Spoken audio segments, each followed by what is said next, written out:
Hello friends, welcome to my channel English sphere with Neha. आज हम subject verb agreement पढ़ेंगे।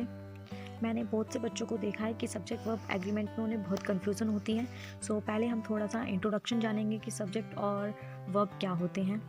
अगर मैं सब्जेक्ट की बात करूँ तो he, she, it, they, I, we, you और नाउन, हम इन सब को सब्जेक्ट काउंट करते हैं और इनके हिसाब से ही हमें वर्ब का प्रयोग करना पड़ता है। जैसे अगर मैं सिंगुलर सब्जेक्ट की बात करूं तो सिंगुलर सब्जेक्ट के साथ हमेशा सिंगुलर वर्ब आती है और सिंगुलर वर्ब की पहचान होती है, उसमें एस और ई एस का प्रयोग करना पड़ता है। और अगर प्लूरल वर्ब की बात करें तो प्लूरल वर्ब में एस और ई एस का प्रयोग नहीं करना पड़ता। सिंगुलर सब्जेक्ट वो होते हैं जो एक होते हैं और अकेले होते हैं, और प्लूरल की बात करें या तो वो दो होंगे या दो से अधिक होंगे तो उन्हें प्लूरल में काउंट किया जाएगा। अगर मैं एग्जाम्पल के थ्रू आपको समझाऊं तो इस सेंटेंस में लिखा है अ मेयर वॉक्स टू स्कूल। हमने अमेयर के बाद सिंगुलर वर्ब का यूज़ किया है क्योंकि अमेयर एक नाउन है और उसके साथ हमेशा सिंगुलर वर्ब का प्रयोग होगा और सिंगुलर वर्ब की पहचान होती है, उसमें एस या ई एस लगेगा। हमने वॉक्स के साथ एस लगाया है। ये करेक्ट सेंटेंस है, अमेयर वॉक्स टू स्कूल। और सेकंड एग्जाम्पल की बात करें तो इसमें प्लूरल है। प्लूरल मीन्स होता है दो या दो से अधिक। इसमें हमने दो किड्स की बात की है, दो किड्स प्लूरल है और इसके साथ हमें प्लूरल वर्ब का यूज़ करना पड़ेगा। प्लूरल वर्ब की पहचान होती है जिसमें एस और ई एस का यूज़ नहीं होता।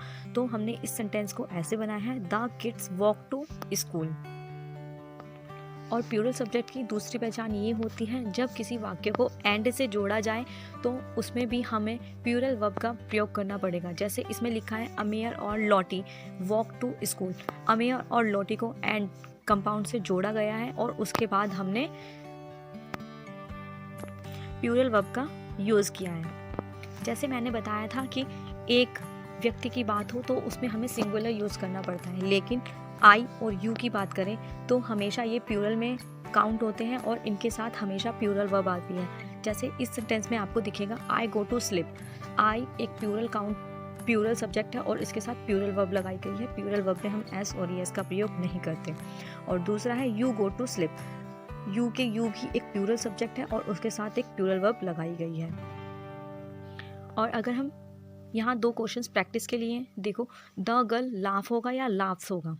ठीक है, द गर्ल एक सिंगुलर सब्जेक्ट है तो उसके साथ हमें एस और ई एस का प्रयोग करना पड़ेगा, तो इसका होगा द गर्ल लाफ्स।